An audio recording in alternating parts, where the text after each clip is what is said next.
Formerly Mackenzie Bezos, now known as Mackenzie Scott, broke her silence over her highly publicized divorce at the age of 55. The public was stunned and gossip was unending when she divorced from Jeff Bezos, who was the wealthiest man in the world at the time. Were power struggles, infidelity, or treachery involved? Let the world figure it out. Mackenzie stayed silent for years. However, she is now speaking up. This finding has sparked heated debate. After 25 years of marriage to one of the most influential people in business, why did she decide to end the union? You might be surprised by the answer, which would call into question all of your assumptions. Being at the epicenter of several watershed events in contemporary business and technology, Jeff Bezos has left an illustrious career defined by daring, innovation, and ambition. It was into this humble world that Jeffrey Preston Jorgensen was born on January 12, 1964, in Albuquerque, New Mexico. His biological father absconded while he was a young boy, and his mother was a teenager. The adoption by Miguel Bezos, an immigrant from Cuba, was a watershed moment, nevertheless. Even though Bezos is now a household name, he didn't come from a particularly impressive background. From a young age on, Bezos showed an aptitude for innovation and an insatiable interest for the world around him. He earned a bachelor's degree in computer science and electrical engineering from Princeton University in 1986. Instead of jumping right into starting his own business, he worked his way up the Wall Street ladder, first for Fattel, then Bankers Trust, and then Deschamps. Quickly rising up the ranks at Deschamps was Bezos, achieving the position of senior vice president before reaching the age of 30. Mackenzie Tuttle, a co-worker who would go on to become his wife, was someone he met there. In 1993, they tied the knot, starting a journey together that would last for more than 20 years, both professionally and personally. The retail industry would never be the same after Bezos's daring 1994 choice. In the garage of his Seattle home, he established Amazon.com after abandoning his secure and prosperous Wall Street profession. A basic concept that hinted at the internet's potential as a platform for business, it was an online bookstore at the time. It only took a few years for that little notion to blossom into something far bigger. By going public in 1997, Amazon formally entered the realm of large-scale commerce and laid the groundwork for its eventual dominance. With Bezos at the helm, Amazon underwent a string of massive expansions in the late 90s and early aughts. Amazon became a worldwide powerhouse through its fast diversification, which included new product categories including apparel, electronics, and cloud computing via Amazon Web Services, AWS. However, Bezos was not satisfied to rest on his laurels. Blue Origin was established in 2000 by him, a privately held aerospace firm with the lofty objective of bringing space travel within reach of the average person. Bezos showed that his ambition went well beyond Earth as he subtly fostered this space venture on the side, while Amazon proceeded to reach new heights. Time magazine acknowledged his increasing impact in 2005 by selecting him as the magazine's runner-up for Person of the Year. Launched that same year, Amazon Prime was a subscription program that changed the way consumers expected things to be in terms of delivery speed and ease. Amazon introduced the Kindle just 2 years after that, in 2007. This technological advancement cemented Amazon's position as the industry leader in digital book distribution and shook up the publishing industry. An unexpected move by Bezos in 2013 was the $250 million purchase of the Washington Post. This was an individual's investment, unlike Amazon's and Blue Origin's, yet it made a huge difference. The historic newspaper's digital strategy, readership, and journalistic strength all took a turn for the better while he was owner. It was an obvious indication that Bezos wanted to influence public opinion and media in addition to business and technology. A watershed point in Amazon's disruptive impact on traditional retail occurred in 2015, when the company's market valuation overtook Walmart's. Bezos formally surpassed Bill Gates as the wealthiest person in the world in 2017, barely 2 years after that. His immense fortune was a reflection of both his own personal achievement and the immense magnitude of the empire he had established. With a market capitalization that surpassed $1 trillion in 2018, Amazon was officially one of the world's most valuable firms. Again in January 2019, Bezos was in the news, but this time for more private reasons. His 25-year marriage to Mackenzie Scott ended in divorce, as they announced. The financial ramifications of the breakup were as noteworthy as the fact that it ended a long-standing partnership. With the $35 billion in Amazon shares she received in the settlement, Mackenzie became one of the wealthiest women in the world almost immediately. Despite this, there were no outward manifestations of hostility between Bezos and Scott as they navigated the divorce. The announcement that Bezos would resign as CEO of Amazon came as a shock to many in February 2021. In July of that year, he formally became the executive chairman. Andy Jassy is being appointed as the new CEO. Now that he was out of the office, he could devote more time to his charitable work, Blue Origin, and other private endeavors.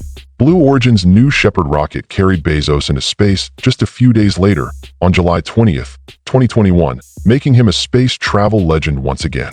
The suborbital flight was a watershed moment for the commercial space tourism industry and highlighted the expanding sector of private space exploration on a worldwide scale. More of Bezos' focus turned to philanthropy in 2022 and 2023. Bezos pledged billions to fight climate change, support education, and assist underprivileged areas through programs like the Bezos Earth Fund and the Bezos Day One Fund. Another initiative he spearheaded was the Bezos Academy, a system of free preschools for low-income neighborhoods with the goal of delivering high-quality early childhood education. These steps heralded a shift in his career trajectory, one that prioritized making an effect and leaving a lasting legacy over achieving commercial domination. Although Jeff Bezos' accomplishments in technology, business, and philanthropy have garnered a lot of attention, his path has also been met with some criticism. In addition to the incredible achievements that have shaped his career, a number of scandals and public issues have surfaced throughout the years. The human cost of success, corporate accountability, and innovation have all been the subject of heated controversy as a result of these problems. Many were already critical of Bezos' business policies and procedures when he moved into space exploration and philanthropy. Bezos has been the target of many complaints, but one of the most common concerns the working conditions in Amazon's warehouses. The frequently difficult working conditions inside Amazon fulfillment centers have been brought to light by labor groups, investigative journalists, and former employees for a long time. Workers were allegedly subjected to excessive pressure to reach tight productivity targets, in addition to long hours and constant monitoring. Employees said that their every move was monitored, and that even a quick trip to the restroom may affect their status with upper management. Some spoke about a terrifying work environment where people were frightened to make mistakes for fear of punishment or termination. Many people felt that Amazon treated its employees like machines rather than people, and that the company had a high injury rate. They also felt physically and mentally exhausted. These assertions made many wonder what and who is responsible for the ease that the company promises to provide, and they ran counter to the corporation's public persona of efficiency and happy customers. These labor concerns were closely related to Amazon's strong stance against unionization. Efforts by employees to form unions and influence corporate policy increased in tandem with the company's growth. Bessemer, Alabama, and Staten Island, New York were the sites of two of the most significant unionization campaigns. Amazon used forceful measures in both instances to quell unionization efforts. Allegations of monitoring, intimidation, and anti-union propaganda were leveled against the corporation by workers and labor organizations. Management argued against unionization at mandatory sessions, according to some employees. Some people thought that collective bargaining had negative aspects, and posters and internal messages made that point clear. National discussions regarding workers' rights in the contemporary business environment were sparked by these endeavors, which prompted charges of meddling with fair labor practices. Notable politicians and public figures were also drawn to the efforts, which only served to heighten the debate. Many saw Bezos's and Amazon's anti-union attitude as representative of a larger trend in corporate America, where large corporations fight back against attempts to give even a little authority to the workers who contribute to their success. The practice of tax dodging also became a contentious issue. According to many investigative reports, Jeff Bezos, despite being one of the wealthiest men on the globe, paid almost no federal income tax for a number of years. The public was already quite worried about economic inequality and wealth concentration when these facts came to light. The tax tactics used were within the bounds of legality under U.S. law at the time, but the sight of a billionaire handing over so little to the government garnered heavy condemnation. Many people think that the super-rich use financial loopholes to legally avoid paying their fair part of taxes, while regular people pay their fair amount. A renewed push for tax reform and increased transparency among the nation's wealthiest citizens has been sparked by this development.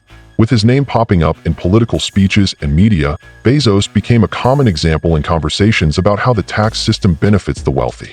The value of public infrastructure and services that support enterprises like Amazon, along with his enormous fortune, led critics to wonder how he could avoid taxes at the same level as normal Americans. Another scandal surfaced when Bezos intensified his efforts in spaceflight, through his aerospace firm, Blue Origin. Activists, critics, and members of the public were outraged by the image of billionaires rushing to flee Earth. The 2021 space mission that Jeff Bezos commanded was celebrated as a technological triumph, but for his detractors, it represented something more sinister: uncaring disregard for the plight of everyday citizens. While Amazon warehouse workers persisted in reporting labor abuses and millions of people went without homes, healthcare, and education, many questioned how such a large sum of money could be spent on private space tourism. The term space billionaires quickly became a catch-all for those who felt the wealthy were too preoccupied with space travel to deal with real problems. Bezos justified his space investments by saying they are part of a larger plan to protect Earth in the long run by increasing access to space. However, many saw a stark contrast between his own opulent rocket ride and the injustice and hardship experienced by others, including those in his own organization. Bezos' legacy was already under intense scrutiny before environmental worries came along. Even though Amazon has launched the climate pledge and promised to achieve net zero carbon emissions, among other sustainability initiatives, the business has been heavily criticized for the damage it does to the environment. As a result of its enormous operations, packaging, delivery fleet, and data center energy use, Amazon is a major contributor to worldwide emissions, according to environmental groups and watchdog groups. A huge environmental concern is the size of its logistics network, which includes planes, vehicles, and warehouses that operate continuously.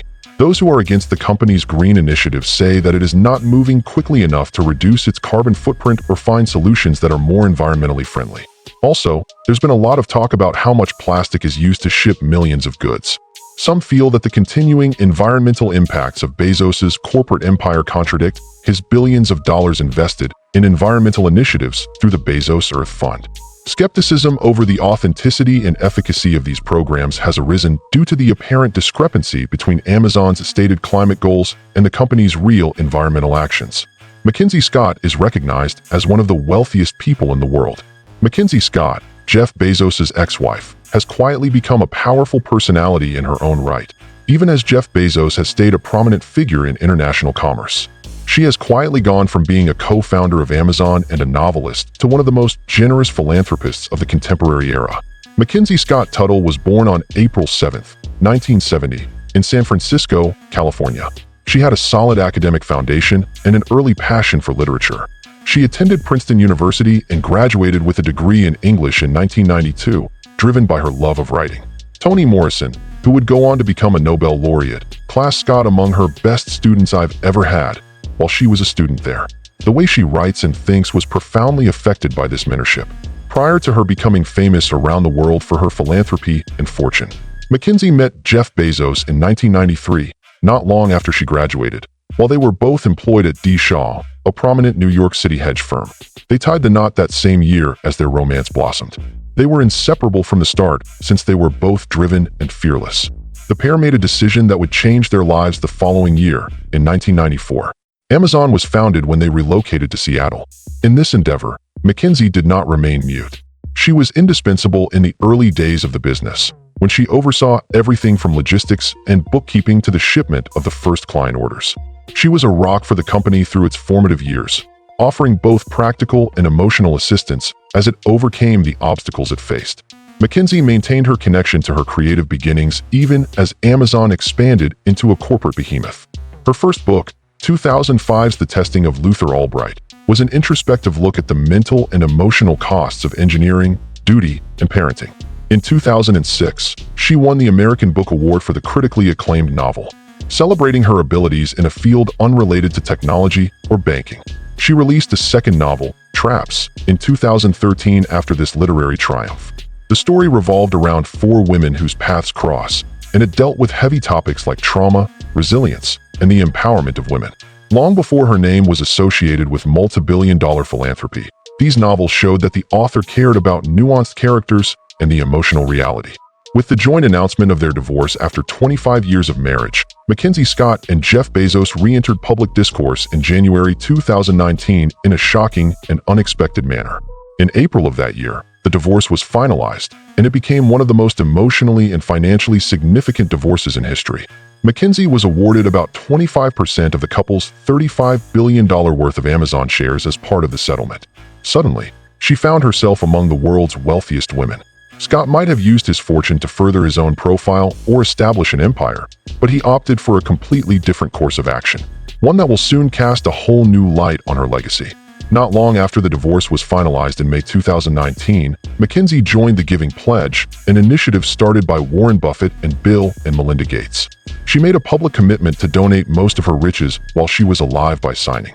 It would turn out that Scott's approach was exceptionally swift, understated, and direct, in contrast to the typical benefactor who establishes foundations or pursues naming rights.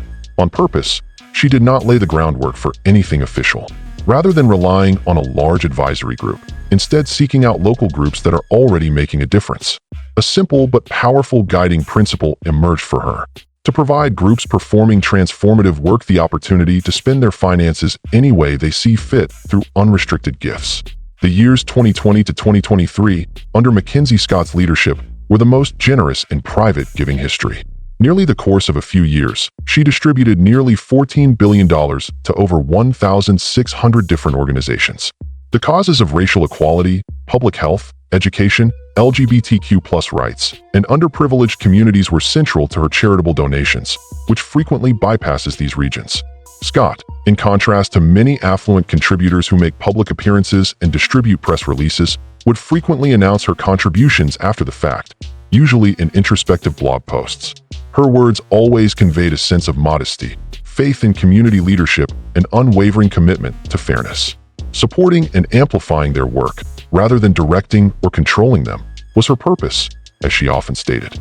Nonprofit executives and social justice activists have heaped praise on this trust-based giving strategy, seeing it as a welcome departure from traditional, overly authoritarian philanthropy.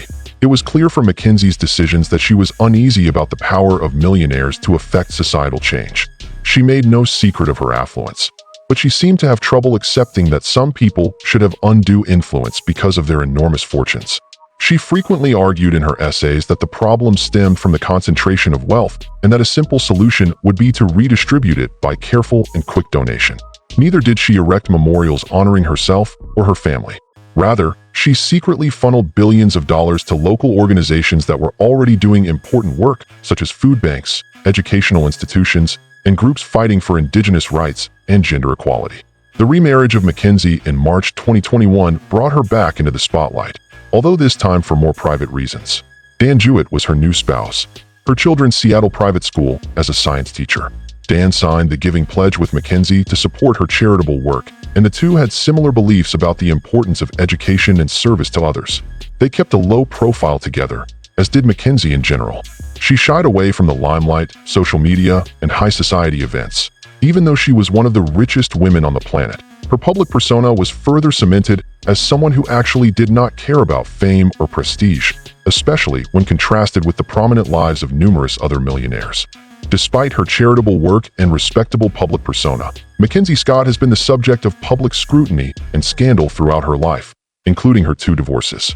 Critics and onlookers were curious about the impact and mechanics of her generosity as her name became more and more linked to large-scale giving. The mysterious nature of her gifting has been the subject of much speculation.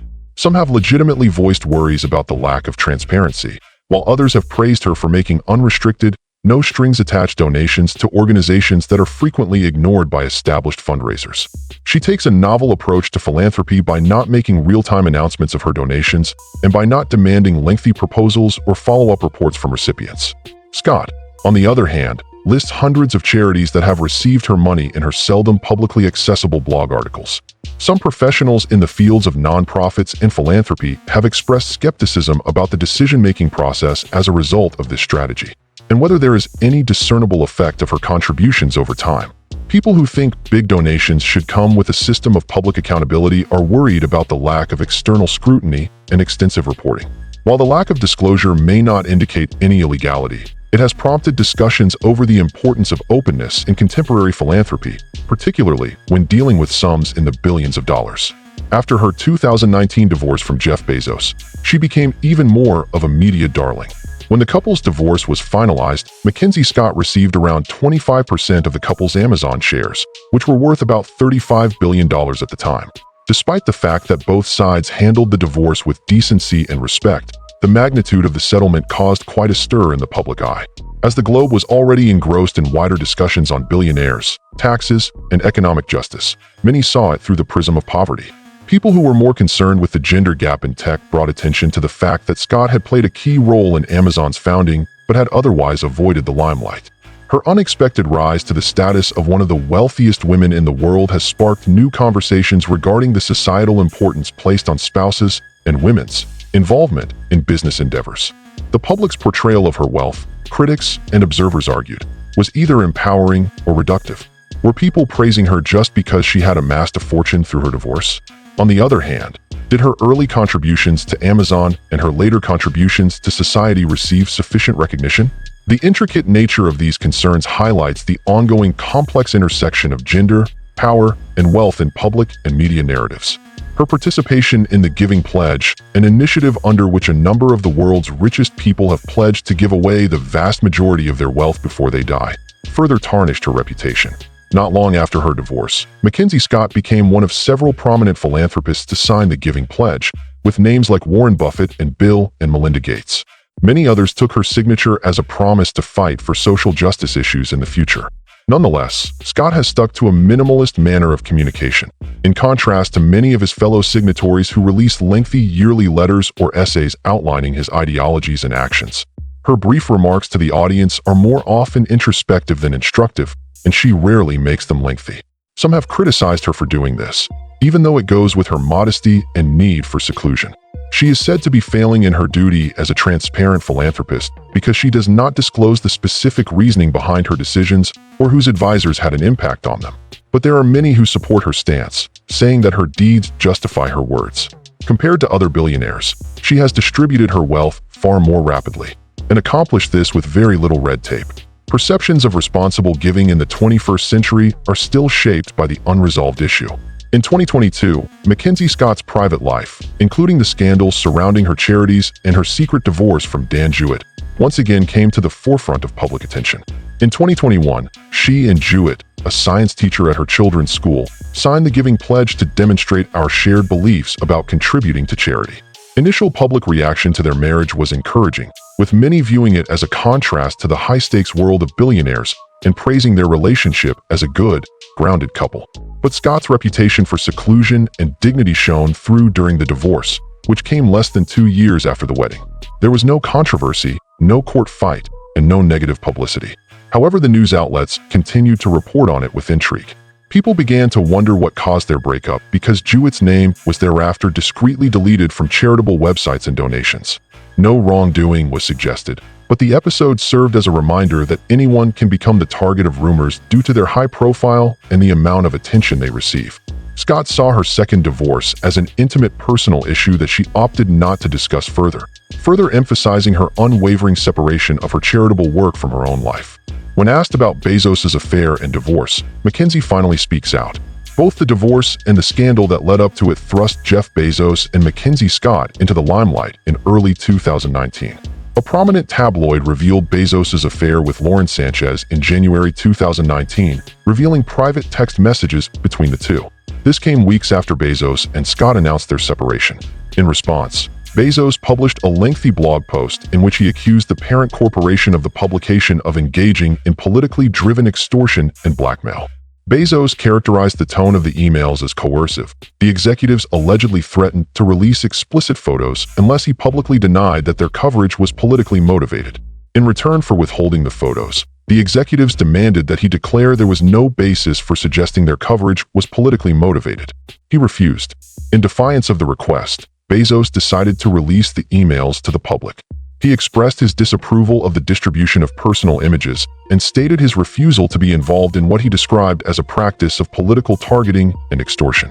Journalism and commentary lauded his decision to go public with the specifics, seeing it as a courageous step toward openness and individual responsibility. Bezos hired a digital forensics firm and security expert Gavin DeBecker to look into how the tabloid got their hands on the texts and photographs. According to the newspaper, Michael Sanchez, Lauren's brother, was the only source who reportedly sold the texts. However, the inquiry revealed that there might have been more complex ways, or perhaps more people involved. Michael Sanchez went on to sue, asserting that he had been made scapegoat, and giving the impression that the truth about the leaks was being kept under wraps. Bezos owned a newspaper that was frequently critical of the administration and power at the time, and the tabloid's ties to specific political personalities added another layer of complexity to the matter, leading to further conjecture about political reasons. At the same time, Mackenzie Scott kept her cool in public. She refrained from discussing the issue or its specifics when she and Bezos announced their divorce after 25 years of marriage. Nonetheless, she was the center of attention at the time because of her status as both a co-founder of Amazon and an influential person in her own right. Scott thought honestly and introspectively about the divorce when he was 55 years old, rather than with resentment or hostility. She clarified that her motive for ending the marriage was not controversy, but rather the desire to rediscover herself and her life's meaning. Her statements revealed a quiet strength in forging a new route for herself, even if she never brought up the affair directly. Much larger conversations regarding press freedom, celebrity privacy, and the ways in which billionaires deal with digital vulnerability ensued after the affair's exposure and the public's reaction to it. The conflict between public responsibility and private life was highlighted by Bezos' forthright and unrepentant tone when he confronted the media company. His defiance in the face of blackmail garnered international attention and altered public perceptions of the connection between money, media clout, and individual agency. Meanwhile, Scott's respectful mutiny on the matter created a message all by itself. She chose to concentrate on re-establishing her identity and beginning a strong charitable mission rather than add fuel to the media maelstrom. She made it clear in her public remarks that she wanted to be defined by her principles and ambitions, not by the drama surrounding her divorce, and that she was ready to move on from a lengthy marriage. Disclosure of the romance wasn't merely a tabloid story. It represented the time of judgment. Some lauded Bezos' candor for standing up to immoral media tactics, but others questioned the source and timing of the communications leaks. Who gets to decide the story and at what price? That is an uncomfortable question that this whole thing prompted. Many onlookers saw it as a confrontation between individuals' right to privacy and the demands of the public. Bezos and Scott each dealt with it in their own unique, influential ways. Bezos fought back with exposure and awareness, while Scott chose privacy and diversion. Refusing to let a media issue to dictate her destiny, she leaned into her career and charitable endeavors. Doing so served to both remove herself from the drama and shift the focus to discussions of wealth, philanthropy, and social responsibility, all of which are important concerns. Mackenzie Scott later reflected that she needed to discover inner peace, not because her marriage dissolved due to tabloid sensationalism. She said that the breakup was a turning point in her life, when she was able to put her principles and aspirations in order. The high-stakes media struggle her ex-husband endured was in stark contrast to her calm strength, although both strategies influenced public perception in their own ways.